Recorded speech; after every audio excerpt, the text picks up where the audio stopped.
Hello students, welcome to our YouTube channel Easy Maths. So இன்னைக்கு நம்ம எந்த question பார்க்க அப்படின்னா 11th Maths exercise 2.6ல fourth question. Solve 2x plus 1 the whole square minus 3x plus 2 the whole square which is equal to 0 அப்படின்னு.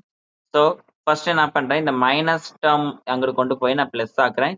So ரெண்டு பக்கம் என்னன்னா taking square root பண்றேன். அப்படி ஸ்கொயர் ரூட் பண்ணும்போது என்ன கிடைக்கும், நம்மளுக்கு பிளஸ் ஆர் மைனஸ் ரெண்டு வேல்யூ கிடைக்கும். ஸோ என்ன பண்ணா 2x plus 1 equal to plus 3x plus 2வும் 2x plus 1 equal to minus 3x plus 2 அப்படின்னு நான் ரெண்டு எடுக்கிறேன்.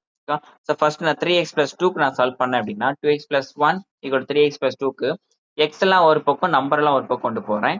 ஸோ 3x 2x அங்கிட்டு கொண்டு போனா மைனஸ் 2x வந்திருக்கும். 1 இந்த 2 அங்கிட்டு கொண்டு வந்தா மைனஸ் 2ன்ற மாதிரி இருக்கும். அப்போ 3xல 2x மைனஸ் 1x 1 மைனஸ் 2 வந்து மைனஸ் 1 ஒரு கிடைக்குது எக்ஸோட வேல்யூ. இதே இது இங்க மைனஸ் போடும் போது எனக்கு என்ன ஆகும் அப்படின்னா, நான் மைனஸ் உள்ள கொண்டு போய் மல்டிப்ளை பண்றேன். ஸோ மைனஸ் 3x மைனஸ் 2னு கிடைக்கும்.